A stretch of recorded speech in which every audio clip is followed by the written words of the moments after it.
என்னதான் இருந்தாலும் நமக்குன்னு வரும்போது கொஞ்சம் பதட்டம் அதிகமாக தானே செய்யும். அதுவும் இல்ல, என்னெல்லாம் இது வரைக்கும் யாருமே கடத்தினதே இல்ல. எங்களை மட்டும் என்ன வாரத்துக்கு ஒருத்தவங்க கடத்திட்டு இருக்காங்களா என்ன? அப்படி சொல்லல. ஏதோ நீங்களா இருக்க போய் தைரியமா இருந்து தப்பிச்சீங்க.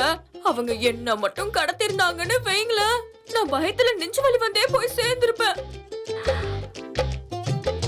ஆத்தே, எனக்கு நினைச்சு பார்க்கவே படபடான்னு வருது.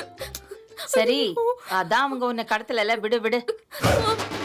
ஆனாலும் என் அண்ணனுங்களை நான் சும்மா விட போறதில்ல. எப்பாவது வரட்டும் சண்டைக்கு. புள்ளைய வளர்த்த லட்சணத்துக்கு பேசவே கூடாதுன்னு சொல்லுவேன். பாரி, எவ்வளவு தைரியம் அவனுக்கு.